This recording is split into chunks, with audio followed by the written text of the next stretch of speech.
Chers membres de la communauté de l'Université de Montréal, je vous souhaite la bienvenue à ce rendez-vous annuel. Je vous remercie de votre présence, qu'elle soit physique ou virtuelle. J'aimerais dire un bonjour particulier, tout particulier, aux diplômés qui nous écoutent. Merci de votre intérêt pour ce qui est et restera pour toujours votre université, votre alma mater. Je m'adresse à vous aujourd'hui, comme le veut notre tradition, pour rendre compte de l'état de notre établissement et vous offrir les grandes lignes de ce qui s'en vient. Depuis mon entrée en poste en 2010, j'ai souvent dû composer, ainsi que vous, avec un contexte pour le moins imprévisible. Je suis fier de dire qu'en dépit de ce contexte, nous avons gardé, nous tous, avons gardé le cap sur nos objectifs et avons su faire avancer notre université malgré cette instabilité. Après de multiples épisodes de compression, et vous les avez tous vécus avec nous, après 2 changements de gouvernement, après 7 ministres de l'Éducation, en quelques années, là, la situation semble commencer à se stabiliser. Elle semble. Il nous reste beaucoup de chemin à parcourir ensemble et je suis plus motivé que jamais à faire avancer notre université, à en faire un leader, un véritable leader de premier plan dans notre société. Cette année, je suis devenu président du U15, le regroupement des universités de recherche du Canada, et j'ai donc l'occasion particulière de fréquenter mes collègues du reste du pays. Et je peux vous dire que partout au Canada, on réfléchit sur le rôle que doit jouer une université aujourd'hui. Partout, on est soumis à des compressions, des difficultés. Nous, on a l'avantage d'avoir commencé avant les autres, mais quand même, partout, ça brasse. Je pense que nous avons une bonne longueur d'avance sur certains collègues du reste du Canada parce que notre communauté universitaire a fait tout au long de l'année dernière un important travail de réflexion, très important. Nous avons mené la plus vaste consultation interne de l'histoire de notre université. Jamais ce type de consultation avait été faite. Vous avez été plus de 4400 personnes ou associations à avoir pris part à cet exercice. Je vous en remercie. C'est remarquable. Nous avons réfléchi à ce que nous voulons comme université pour demain, et à bien des égards, cette université, elle prend déjà forme sur nos divers campus. Plusieurs de nos projets sont porteurs de germes d'une université nouvelle, d'avant-garde, plus ouverte, plus collaborative, aussi bien à l'intérieur de nos campus, entre nos différentes facultés, écoles, services, qu'à l'extérieur. Je vous en parlerai davantage dans la deuxième partie de cette déclaration, après avoir fait le point sur l'état de notre établissement. Notre réflexion collective nous a permis de déterminer des éléments à améliorer, parce qu'il y en a et il y en aura toujours. Je vous ferai part de ce que nous entendons faire à ce propos dans la dernière partie de mon exposé. Comment se porte l'Université de Montréal en 2016? Vous ne serez pas surpris d'apprendre que nous évoluons dans un contexte financier difficile qui est marqué par 2 tendances de fond. Premièrement, le sous-financement chronique de notre université. Et deuxièmement, une population étudiante qui tend à se stabiliser, au moins à l'échelle du Québec. À l'automne 2016, les inscriptions au premier cycle étaient en baisse pour une 2e année consécutive à l'Université de Montréal, ce qui aura un impact sur nos inscriptions au cycle supérieur dans les années à venir. Depuis 2014, nous avons vu notre population étudiante diminuer de près de 3 % au premier cycle. 3 % au premier cycle. Est-ce surprenant? Non, pas vraiment. La situation est en ligne avec l'évolution démographique au Québec. Nos collègues des cégeps nous en parlent depuis déjà plusieurs années. Nous nous attendions à cette baisse au premier cycle comme je vous l'avais d'ailleurs évoqué lors de l'allocution antérieure. Est-ce inquiétant? Peut-être. Peut-être parce qu'avec les règles budgétaires actuelles, il est clair que la baisse de l'effectif étudiant aura une incidence budgétaire négative. Mais ce qui est pour moi encore plus inquiétant, c'est que nous n'avons pas réussi à convaincre la population québécoise d'investir davantage dans les universités. C'est rendu une espèce de sujet tabou dont personne ne veut parler. En comparant les dépenses de fonctionnement par étudiant au Canada, on a une bonne idée des ressources attribuées à la formation des étudiants dans chacune des universités. Nous, ici, à l'Université de Montréal, grosso modo, nous avons le tiers moins d'argent par étudiant que nos universités comparables dans le reste du Canada. Le tiers par étudiant. Dans les universités qui jouent dans la même ligue que la nôtre, la croissance de leurs dépenses par étudiant dépasse 20 % depuis 9 ans. Nous, la même période, la croissance de nos dépenses par étudiant n'a progressé que de 7,6 %. Donc, nous partions en arrière et ils progressent plus que nous.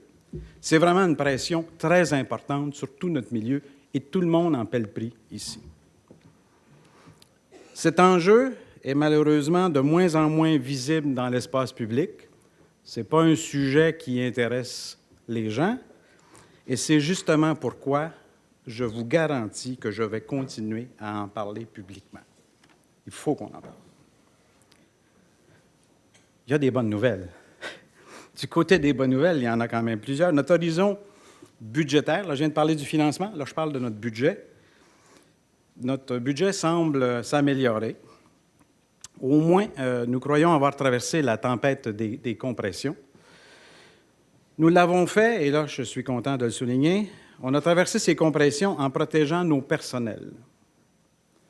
Contrairement à d'autres institutions du Québec qui ont répondu aux compressions par des mesures de gel d'embauche, de programmes de départ à la retraite, de congédiement ou de réouverture de conventions. Nous ne l'avons pas fait et je suis très fier de ne pas l'avoir fait. Cela dit, il nous faudra du temps pour réparer les dégâts. Notre budget est toujours déficitaire, mais ça semble mieux regardé. Une autre chose qui me rend fier, c'est que nous réussissons à maintenir notre statut d'université de recherche de calibre international, malgré ces différences de financement, malgré les compressions, malgré l'instabilité. Et on maintient notre rang en dépit de la montée des universités asiatiques, un phénomène qui fait en sorte que les places dans le club des 100 meilleures universités de la planète est plus chaudement disputée avec les Asiatiques qui, eux, investissent de façon massive dans leurs universités. Cette année, nous avons fait bonne figure dans le classement du Times Higher Education avec un bond de 10 positions qui nous place actuellement au 103e rang. À l'échelle canadienne, nous restons une université de recherche incontournable, la plus grande, et je dirais la meilleure au Québec, n'est-ce pas, madame? Grâce à l'excellence de nos professeurs, nous sommes l'un des 3 établissements canadiens qui reçoivent année après année plus d'1 demi-milliard de dollars de financement en recherche. Tous ces résultats pèsent dans la balance lorsqu'il s'agit de choisir une université pour y faire des études supérieures. Nous continuons d'attirer la relève scientifique de partout dans le monde. 160 nationalités sont représentées sur notre campus. Et en 2015-16, les inscriptions d'étudiants internationaux aux études supérieures ont d'ailleurs augmenté de 10 %. On a eu une baisse au premier cycle, mais aux études supérieures, on a eu une croissance. Les classements internationaux des universités sont certes des indicateurs à ne pas négliger. Mais il existe un autre indicateur qui, pour moi, pèse de plus en plus lourd lorsque vient le temps d'obtenir des appuis pour notre mission d'enseignement et de recherche. C'est notre contribution au dynamisme de la communauté dans laquelle nous sommes implantés. Car aujourd'hui, il ne suffit pas d'être un lieu de haut savoir, même si ce lieu est reconnu partout dans le monde. Une université doit occuper davantage les différents terrains de la société dans lesquels elles évoluent. Dans notre cas, je pense aux villes de Montréal, de Saint-Hyacinthe, de Trois-Rivières, de Laval. Je pense au marché du travail québécois. Je pense au milieu communautaire encore ou au celui de l'entrepreneuriat, au secteur des arts, de la santé, de l'éducation. Il faut qu'on soit présent et qu'on occupe notre place. Une université comme la nôtre doit tendre vers ce que nos amis anglophones appellent une « anchor institution », vers ce que j'appelle, moi, une université citoyenne, concept que je chéris particulièrement. C'est dans cette direction qu'avance l'Université de Montréal de façon tangible. Nous avons 2 projets phares, je pourrais vous en parler pendant des heures et des heures, mais j'en ai choisi 2, qui nous permettent d'assumer notre leadership comme université citoyenne. Le premier, c'est le Campus 1000. Il accueillera le complexe des sciences, dont la construction se terminera, même je ne suis pas autorisé de vous en parler, en 2019. 1000, c'est pour milieu d'idées, milieu d'innovation, milieu de vie, milieu de Montréal aussi, parce que le campus, on l'oublie parfois, il se trouve au plein centre géographique de Montréal, dans un secteur qui émerge et qui sépare le Myland, Parc Extension, Outremont. Et là-dessus, notre université est porteuse d'une vision pour ce quartier. On fait plus que construire un bâtiment pour nous, on crée un quartier avec les citoyens du quartier. Et nous en ferons une vitrine de la capacité des Montréalais de travailler ensemble pour le bien commun. Et nous n'attendons pas l'inauguration de notre superbe futur complexe des sciences pour incarner notre vision. Par exemple, sous l'impulsion d'un de nos très dynamiques professeurs de littérature, Simon Harel, nous avons aménagé à l'entrée du site une résidence d'artistes qui est déjà là. Nous y invitons le voisinage à venir imaginer l'avenir du quartier avec nous. Bientôt, une école primaire à vocation scientifique verra le jour sur notre campus. Et ce n'est qu'un début. Notre vision pour le quartier suscite beaucoup d'intérêt. Cette capacité de se mettre en mode citoyen suscite beaucoup d'intérêt de plein de monde, autant décideurs publics que philanthropes. Elle n'est pas étrangère, cette vision, à la contribution généreuse de 3 millions de dollars pour le complexe des sciences du couple Michel Saucier et Gisèle Beaulieu, des diplômés de l'Université de Montréal, qui sont des grands amis de l'université.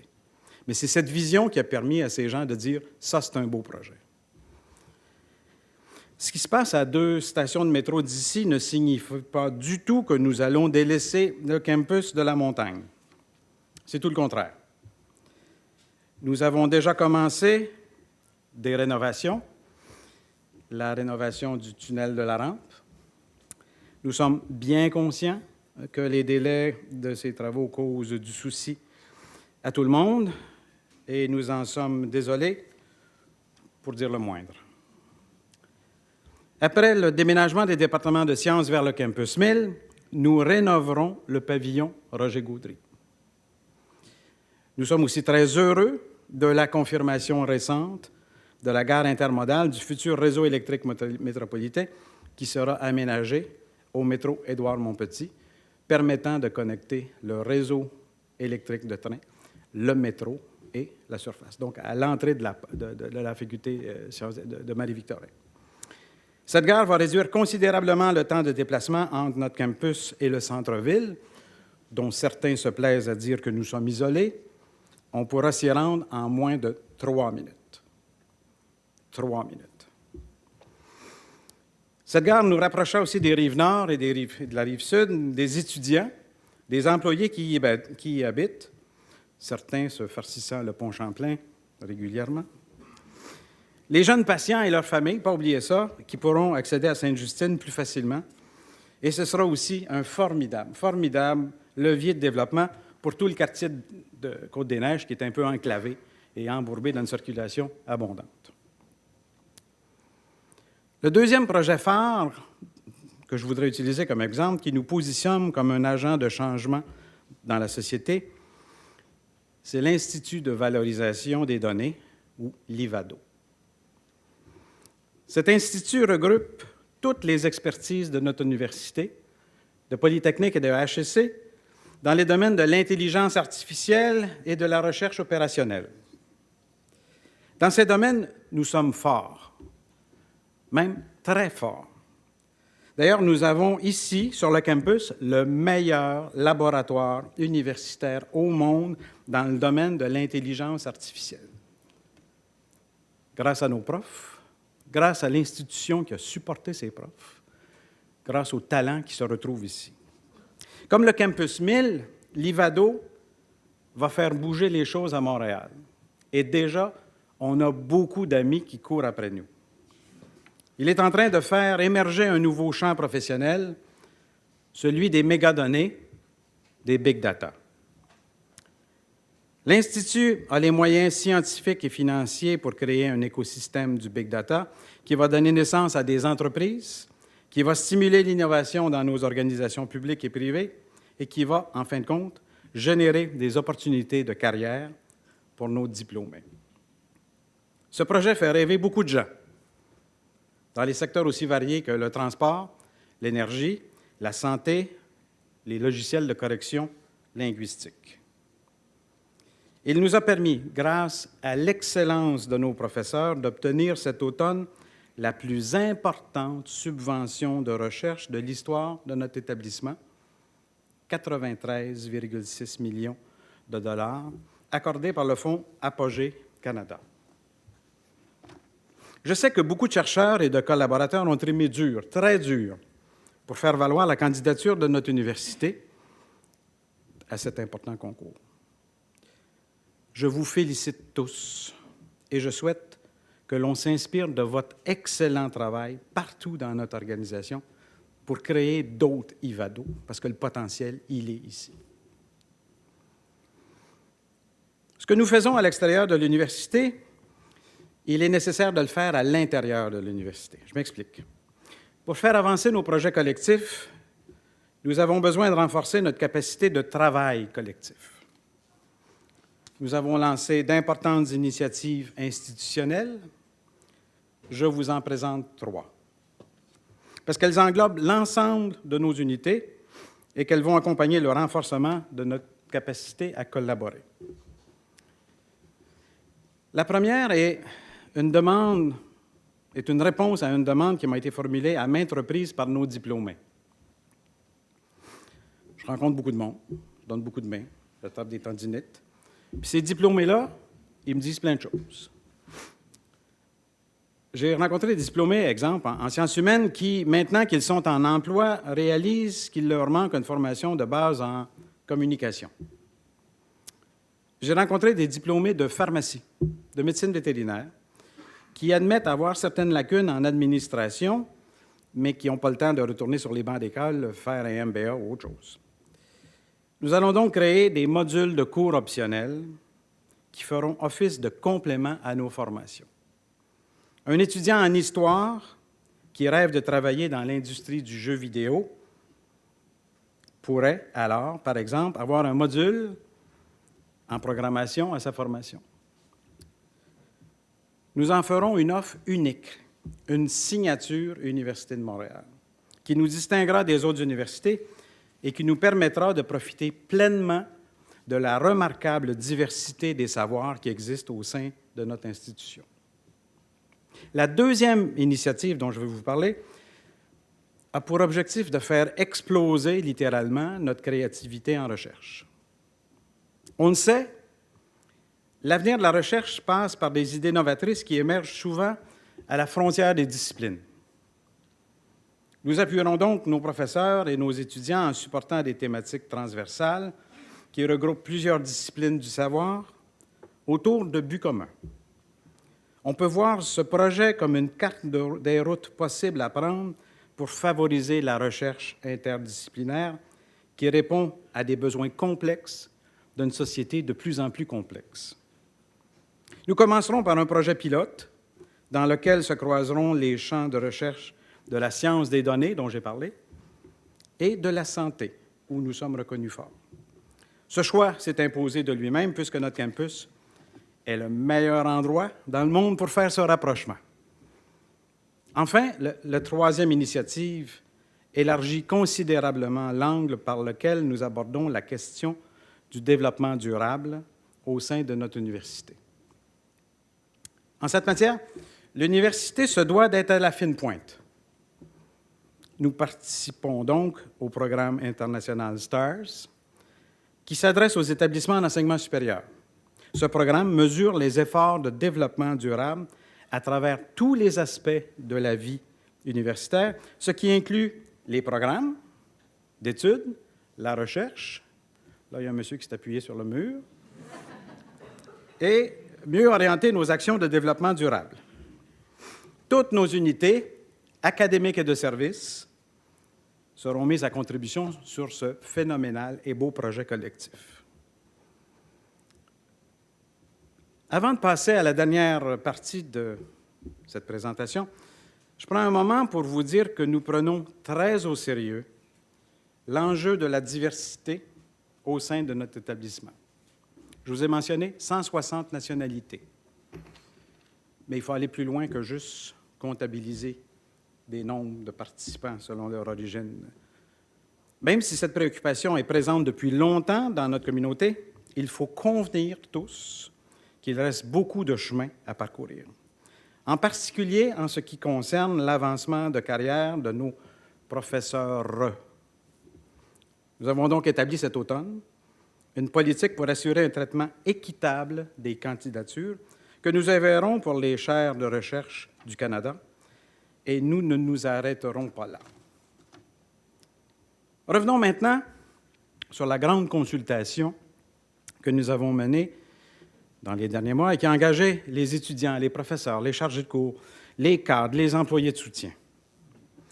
Pour animer cette démarche, nous avons bénéficié de l'expertise de l'Institut du Nouveau Monde, qui est reconnu pour sa rigueur et son indépendance.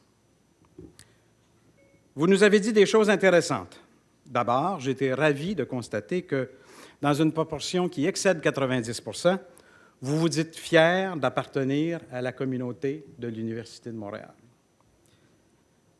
Cela dit, tout n'est pas parfait. Collectivement, vous partagez certaines préoccupations quant à notre université. Je vais laisser le directeur de l'Institut du Nouveau Monde, Michel Venn, vous en faire part. Essentiellement, trois choses. La première, c'est d'alléger, de rendre plus agile la gestion au sein de l'université, briser les silos et amincir la structure, qu'on estime être lourde et comporter des obstacles au changement et à l'amélioration, aux nouveautés, à l'innovation dans l'université. Ça touche aussi les structures de gouvernance. On comprend que la gestion et la gouvernance sont deux choses différentes. Alors, sur ces deux aspects, des centaines de commentaires recueillis, c'est convergent, c'est trop lourd, il faut trouver le moyen de devenir plus agile. La deuxième chose à améliorer, c'est la reconnaissance des contributions de chaque groupe d'acteurs au sein de la communauté universitaire. Que dans les processus de décision, que dans la communication autour des réalisations des membres de la communauté, on met en valeur le travail de tous les types de personnel, les étudiants aussi. Le troisième élément, c'est le rapport avec la communauté environnante. On souhaite, de façon générale, que l'université exerce un rôle de leader au sein de la communauté dont elle fait partie, que ce soit au niveau local, national ou international, et donc que l'on puisse contribuer davantage à résoudre des problèmes et travailler davantage en collaboration avec la société civile, le secteur privé, bref, les gens qui sont actifs dans la communauté. Je résume les trois éléments à améliorer, là, je les reprends.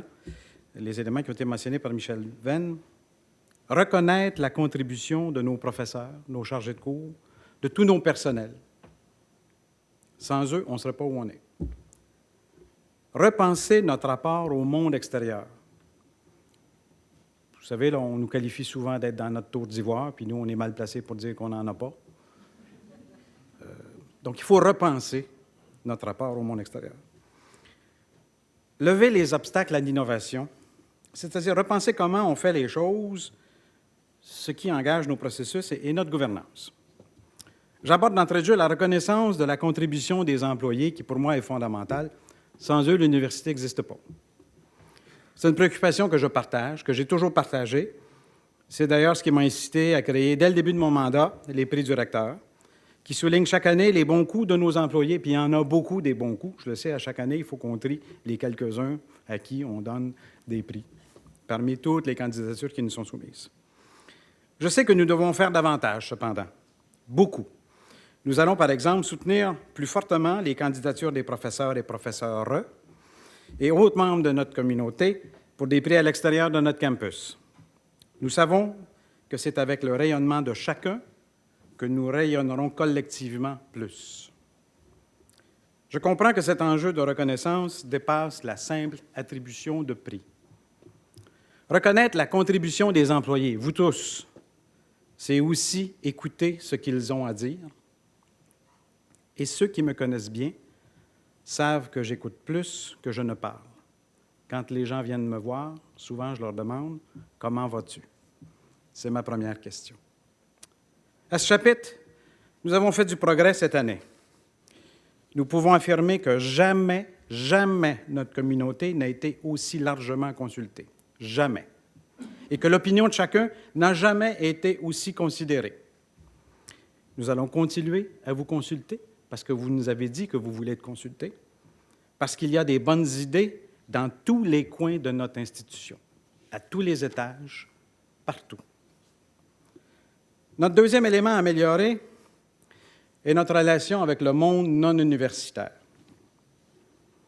Là-dessus, malgré notre architecture locale, nous sommes bien partis. Les projets mobilisateurs que je vous ai présentés s'accompagnent de nouvelles façons d'interagir avec la collectivité, mais nous devons aller plus loin et ouvrir davantage la porte au groupe le plus nombreux de notre communauté universitaire, nos diplômés. Nous avons 400 000 diplômés. 400 000 diplômés au Québec, au Canada, partout sur la planète. C'est un formidable réseau branché sur tous les secteurs de la société. Nous avons énormément à apprendre de nos diplômés, de leur milieu de travail, de leurs besoins, de leur vision des choses. Je vous l'ai dit, je rencontre beaucoup de diplômés et je peux vous affirmer que leur désir d'engagement au sein de leur alma mater est fort, très fort. Nous allons accepter leur main tendue et allons leur permettre de s'impliquer davantage à l'intérieur de l'université, dans notre gouvernance et ailleurs, comme on le fait partout dans toutes les grandes universités nord-américaines. Ils appellent ça « the alumni engagement ». Nous devons garder nos diplômés en tête dans tout ce que nous entreprenons. C'est pourquoi j'ai créé cet automne un vice-rectorat aux relations avec les diplômés, partenariat, philanthropie, que dirige Raymond Lalande. L'une des premières actions de Raymond Lalande a été d'intégrer à l'Université de Montréal les opérations de l'Association des diplômés de l'Université de Montréal, qui existe depuis 82 ans, mais à distance de l'université. L'organisation qui s'occupe des diplômés n'était pas à l'intérieur de l'université. Depuis 2 jours, elle est maintenant à l'intérieur au niveau de ses opérations. C'est un changement de paradigme fondamental. Nous nous donnons donc les moyens de tisser des liens encore plus solides et féconds avec tous nos diplômés. Le troisième élément à améliorer est notre façon de faire les choses. Au cours de la consultation que nous avons menée en 2016, il y a des places. Au cours de la consultation que nous avons menée en 2016, vous nous avez dit que la manière dont nous faisions les choses a parfois pour effet de freiner vos actions, et je suis sûr que vous avez des exemples, de freiner notre développement, de freiner notre enthousiasme, que parfois, elle a pour conséquence d'ériger des murs entre l'université et la société qui nous entoure. Cette consultation m'a confirmé que nous avons atteint un niveau de maturité collective, un niveau de respect, d'écoute mutuelle qui nous permet d'aborder le sujet de la gouvernance de l'université. Qui dit revoir la gouvernance dit nécessairement moderniser la charte de l'université qui est le texte déterminant les grands principes de fonctionnement de notre établissement. Le document actuel est entré en vigueur en 1967, il y a 50 ans, à l'époque de la laïcisation de l'université. Depuis, il n'a pas été mis à jour. Plusieurs raisons nous poussent à revoir cet outil de gouvernance, parce que c'est rien de moins, rien de plus qu'un outil de gouvernance, parce qu'il a été conçu pour un établissement qui n'a plus grand-chose à voir avec l'Université de Montréal 2017. À l'époque, vous me permettrez la comparaison, nous nous rapprochions plus d'un gros collège classique que de Harvard. Nous avions 7 fois moins d'étudiants. 7 fois moins. La recherche n'occupait pas, comme actuellement, la moitié de nos activités.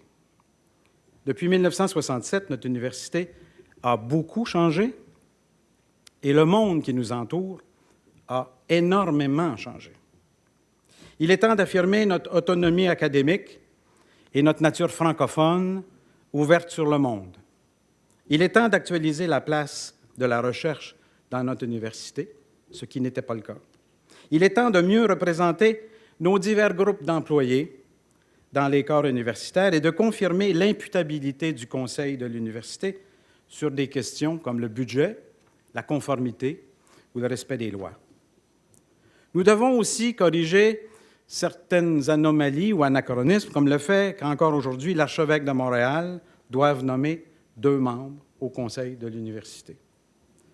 Nous devons amender notre charte pour permettre à nos diplômés de s'impliquer davantage dans notre gouvernance, comme je l'ai dit plus tôt. Enfin, nous devons, lorsque c'est pertinent, simplifier les processus qui sont redondants et qui n'ont pas de valeur ajoutée et que vous avez tous décriés. Très prochainement, le détail des modifications que nous voulons apporter à la charte vous sera communiqué.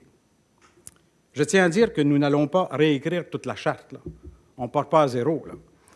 Nous allons y apporter des ajustements localisés et bien précis pour répondre précisément aux besoins que je viens d'évoquer. Ces amendements ont été présentés au Conseil de l'université qui les a adoptés à l'unanimité. Ils seront ensuite discutés ici même, à l'Assemblée universitaire et à l'Assemblée nationale, parce qu'une charte, c'est une loi privée et que ce projet doit être porté à Québec. Bien sûr, nous en discuterons aussi entre nous. Et je vous annonce que dès la mi-janvier, je vais reprendre les dialogues avec le recteur, spécialement sur le thème de la gouvernance. Comme tous les dialogues avec le recteur, ceux-ci prendront une forme de rencontre d'échange ouverte à tous les membres de la communauté, parce que je veux prendre le temps de vous expliquer les besoins qui nous amènent à revoir nos outils de gouvernance, mais je veux aussi vous entendre sur divers aspects de notre gouvernance.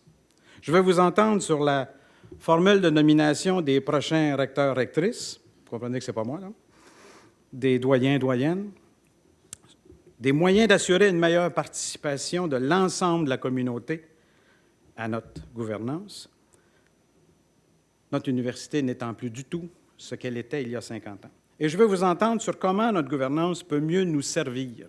C'est un outil. Comment mieux nous servir? Comment mieux servir notre réalité académique? Je précise ici que notre université est et restera administrée de manière collégiale. C'est sa nature. Mais actuellement, force de constater que notre collégialité est incomplète parce qu'elle ne prévoit ni ne permet la participation de tout l'ensemble de la communauté universitaire. Je rappelle que l'objectif est de nous doter des outils dont nous avons besoin pour rendre notre université plus moderne, plus agile, mieux adaptée à la réalité du 21e siècle et surtout plus à même de répondre aux besoins de ses étudiants et de la société. 2017, qui commence bientôt, sera une année importante pour l'Université de Montréal. Nous commencerons d'ailleurs la mise en œuvre de notre planification stratégique 2016-2017 2016-2021, qui tout récemment a été adopté à l'unanimité ici même à l'Assemblée universitaire et par le Conseil de l'université. Nous y reviendrons dans les mois qui viennent. 2017 sera aussi une occasion de démontrer à nous-mêmes et à la société que nous prenons les moyens nécessaires pour faire évoluer la plus grande université du Québec dans le respect et dans le calme. L'année qui vient nous invite aussi à la fête. Notre ville célébrera son 375e anniversaire et nous serons de la partie. Notre université est intimement liée à Montréal. C'est notre nom, c'est notre identité. Nous nous sommes inscrits durablement dans le paysage urbain de Montréal. Je ne vois pas plus bel emblème du Montréal universitaire que notre tour. Vous avez sans doute remarqué que depuis quelques jours, notre tour s'illumine le soir. Nous allons ainsi mettre en valeur le patrimoine remarquable de notre université tout au long de l'année 2017. Et après, car l'éclairage de la tour, vous comprendrez qu'on va le garder, il va rester comme un legs au 375e de notre ville. Je vous remercie de votre intérêt. Je vous donne rendez-vous, pour ceux qui le peuvent, cet après-midi à 16h dans le hall d'honneur pour notre traditionnel cocktail de Noël en bleu. À toutes et à tous, je vous assure une excellente journée. Et pour ceux que je n'aurai pas l'occasion de croiser avant le congé des fêtes, je vous souhaite de joyeuses fêtes et une excellente année 2017. Merci.